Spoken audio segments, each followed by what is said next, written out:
high finance chimps, start with Souter in the bottom left corner of that green park.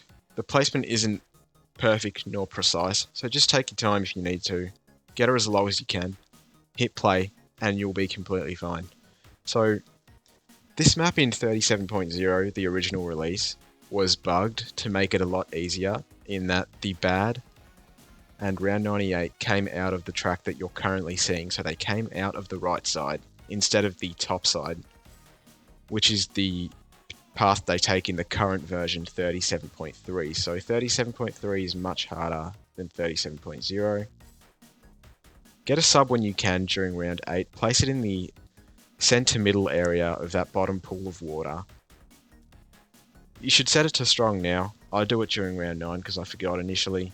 Doesn't change anything, but yeah, just make sure you put it to strong. It just helps with the crowd control in the early game, that's all. So as I was saying, this is a lot harder now in 37.3. Get twin guns on the sub when you can during round 10. Just get it earlier so you don't have to worry about it. The reason this map is a lot harder in 37.3 is now that the bad comes out of the top path, i.e. the U-shaped path, it's much shorter, and so you got to kill it much faster.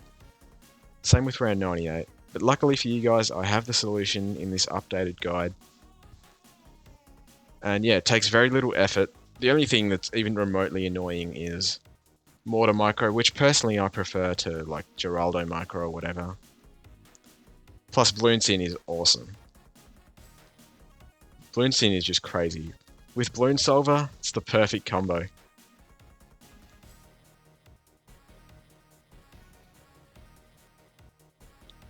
$14 should go by completely fine. Make sure that sub's on strong. At the start of 15, get airburst starts. I do think you need it to beat 15, so just get it to make sure. And yeah, just sit back and chill again.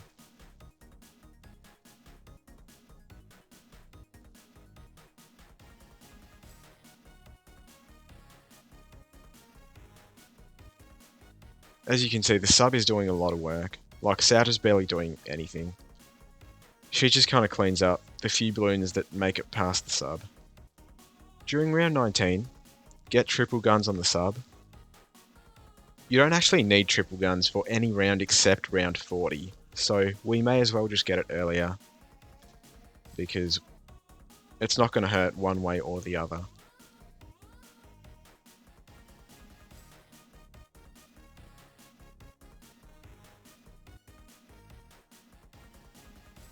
Round 24, that's single camo. Luckily Souter can see camo, so no problems.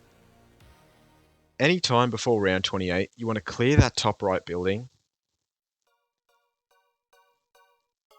and place a sniper down as top right of that building as you can. Set the sniper to strong, and then give it full metal jacket any time before 28. This is not necessary for any of the previous rounds, but for 28 and the leads it will certainly be. So there you go, the leads die really easily. Get a second sniper after 28, place it below the first sniper, and then give your first sniper even faster firing.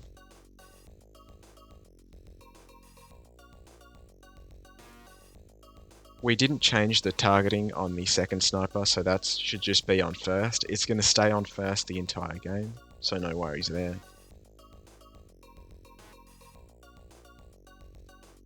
Right now you can be upgrading your bottom sniper, but I just wanted to show off that Souter can completely destroy 33 completely by herself.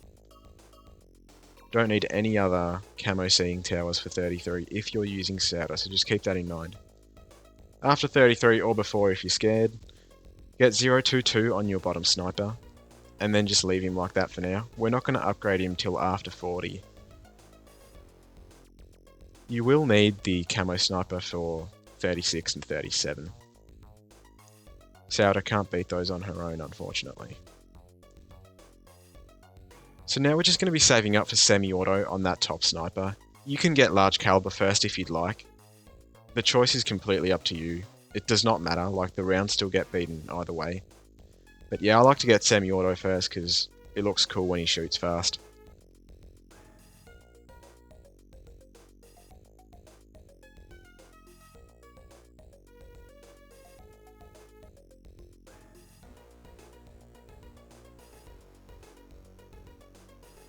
So during 38, get large caliber or semi-auto, whichever one you didn't get the first time. And now we're set for the Moab. We do have to use an ability for the round 40 Moab, but if we don't use an ability, we have to spend more money, and we don't want to do that because this run is kind of perfectly crafted to get balloon Cin before round 90. So for the Moab, wait till it pops and then use Souter's ability. If you want to optimize it, set Souter to strong before round 40, then use the ability once it pops. But you don't need to do any of that. It goes down just fine. Make sure you get Bouncing Bullet on the bottom sniper before round 42. So before the camo rainbows come out on 42. After that, you want to get an ALK and place it as close to your bottom sniper as possible. So exactly where I do, it should be just adjacent to the bottom sniper. Give it Stronger Stim and Perishing Potions, so 420 on that ALK. And the reason we want it closer to the bottom sniper is because Bouncing Bullet plus ALK does so much work for the mid game that we want the bottom sniper getting more of the buff. Once you've got that ALK, get a village and put it to the top right of the ALK, give it bigger radius and then jungle drums before 50.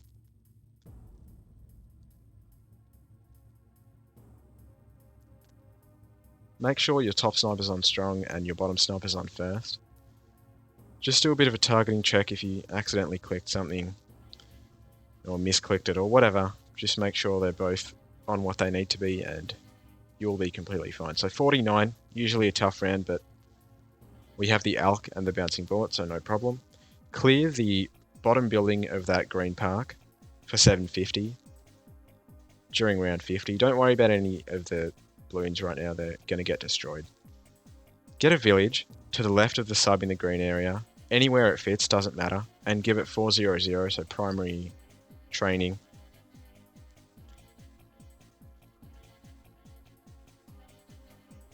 And then get a glue gunner and place it in the top middle area of that building.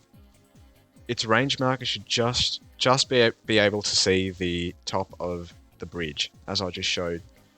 On the glue, give it 310, and then just chill. We're going to be saving up for Balloon Liquefier, even though that doesn't do too much for now. It helps out a bit, but it's not fantastic. So get Balloon Liquefier during 55. Your village at the bottom should be a 400, and your glue gunner should be a 410 for now. What I would recommend is to get glue splatter on the glue gunner right now. You'll see me get it during round 62. It isn't actually necessary for any of the rounds before you get Cin Solver, but if you get some horrendously bad ALK buff RNG, it just helps to save a run. Not that that's ever happened to me, but it could happen to you, so just get glue splatter first. Don't think too much about it. We have no problem saving up to Cin Solver, even if you get glue splatter first. So 59, as you can see, the camo LEDs took a really long time to pop, and that's because I had some really bad acidic mixture dip RNG on the Bouncing Bullet. Stuff like that is going to happen in every run. So it might be different for you, it will be different for you, and it's different for me. But don't worry, this strat is guaranteed to work 100% of the time. It's RNG proof. So worry not. 62, I get glue splatter in fear of 63, but as you'll see, 63 gets completely destroyed because it's on the longer track with the new changes in 37.3. So 63, with just 2 snipers, gets completely rolled, no problems. The glue does a bit of help, but not much. 64, again, no problem. Souter does a lot of helping work.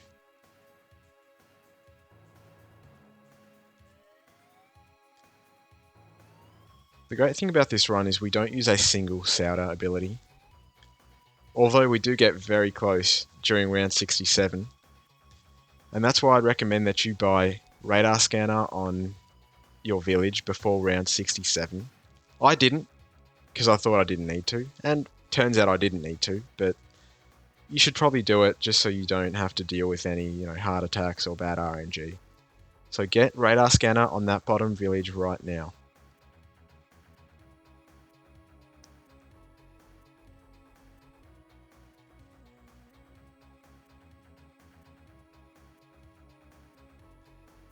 So here's the fortified camo rainbows. Bit of a jump scare. Ooh, we were almost about to use Souter's ability, but we didn't. It was fine.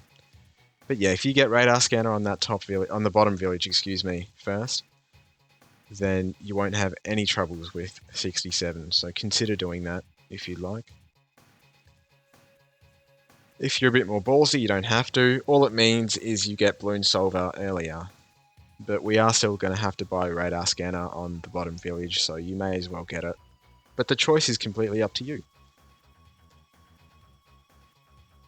So depending on whether or not you bought radar scanner, if you didn't, you'll get Cin Solver during the middle of 70.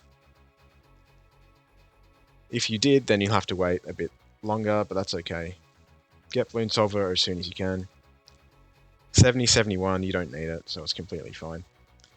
Get radar scanner if you haven't. You need to get it before round 78. That is extremely important. That is a round you will need it.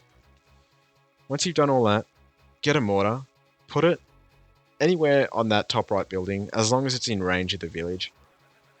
And then yeah, just target it where I do, and give it 023, so faster reload, rapid reload, and then signal flare on the mortar. Target it to the first intersection between both of the paths. Right now, signal flare isn't going to do anything. It's pretty useless. It's a really, really bad upgrade, but luckily for us, the upgrades that come after it are really, really good. And that's what we're going to be saving up for.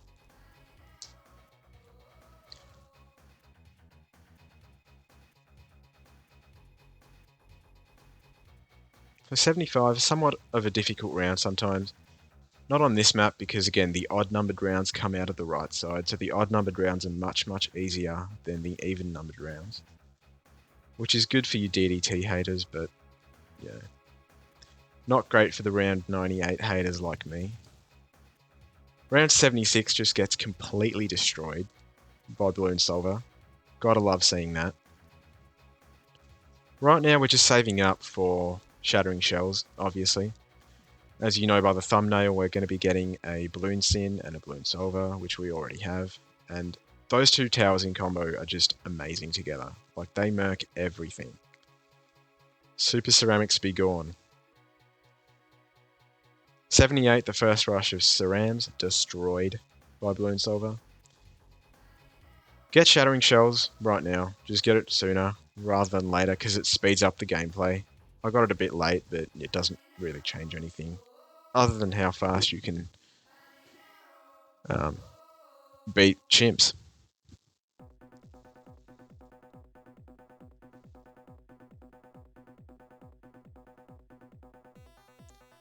So I get Shattering Shells during 79. You should have got it during 78, but it really does not matter, so don't stress. And leave the targeting there for now. We will have to move the mortar targeting a few times in the run. There's about 5 rounds in this run that we need to really move the targeting. And we'll get to that when we get to it. Round 80. Not sure if you need to move the targeting, but you should. As you see me doing here, I do move the targeting. You should probably do it just to help out, but yeah, I'm not sure if it's necessary, but couldn't hurt at all.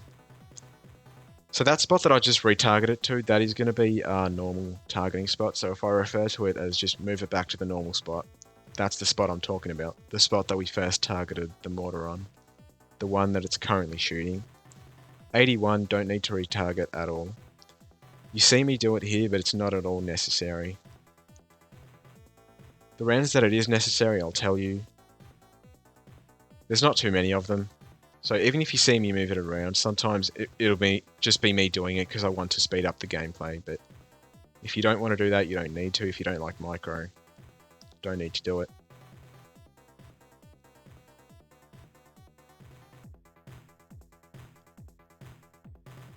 So for the more astute viewers out there, you'd probably recognize that the biggest weakness of this strategy at the moment is ZOMGs. And so all the ZOMG rounds, 85, 87, 88, we're going to have to be retargeting the mortar because anything below a ZOMG gets completely destroyed by Balloon Solver. But anything ZOMG and above right now is difficult for us to deal with. 84, no need to retarget. You can if you want, again. If you're a speed demon, go for it, but you do not need to. 85. You want to retarget them after the second ZOMG gets lit on fire. And yeah, just keep retargeting to the first one, pop the first ZOMG, and then pop the second. The great thing about this strat is we have like perfect cleanup, so we don't have to like stop targeting the biggest balloons at any time.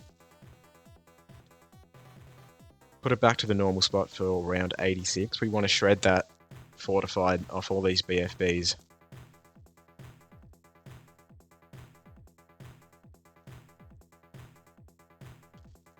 '87, same thing. Light all the ZOMGs on fire and then just retarget to the first one. Continue to do that until the first ZOMG pops. After which point you can probably stop microing. But yeah, I personally don't mind it. When there's one mortar, I don't mind it so much.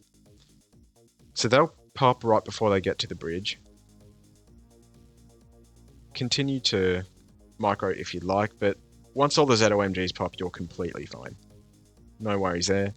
88, return the mortar to the normal spot.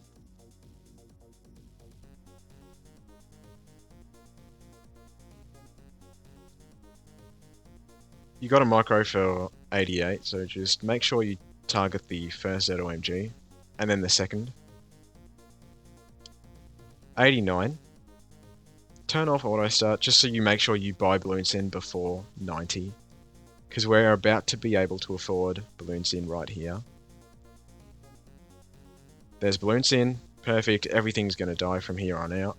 And that was the point of the strat, to make sure that we could afford Balloon Cin before DDTs came out.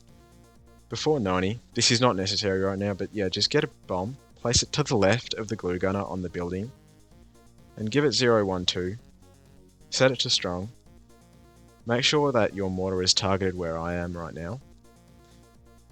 That bomb is completely unnecessary for all the rounds except around 100. We don't need that Moab for, well, to be a Moab eliminator for anything other than for round 100. That's why we're going bottom path. Make it a 031 when you can afford it, and make it a 041 when you can. Again, it is completely unrequired for any of the rounds before round 100, so you can easily get it at the end of round 99 and be completely fine. 92, you do not need to retarget the mortar. I did, it speeds stuff up, but you don't need to. 93, make sure it's in the normal spot. Everything gets destroyed. And we see the effect of jungle drums on the mortar. It really helps the attack speed a lot and increases the DPS by a significant amount. 94, I'd recommend that you retarget the mortar. I don't believe it is necessary, but you should probably do it if you get some bad RNG or something. But yeah, it should be fine. One way or the other. 95, again, return it to the same spot if you did micro it for round 94. The great thing about the DDT rounds is we don't have to move the mortar at all for them because, yeah, Balloon Cin is awesome. And with Balloon Solver, it's even more awesome. 96, leave it in the normal spot in the beginning. Once you see ZOMGs, so right now, once they all set on fire, retarget it to the first ZOMG. And yeah, if you just retarget it once, it should be enough to kill all the ZOMGs. 97. Start targeting the fort ZOMG as soon as possible. This is the hardest round 97 like ever, because these buildings, or these balloons, are our biggest weakness of this entire setup. You can get Moab Eliminator if you want. For 97, again, not necessary at all. 98, don't need to use Moab Elim, just make sure you retarget your mortar to the ZOMGs, very important. That's all you need to do for 98. Again, 99, reset it back to the normal spot.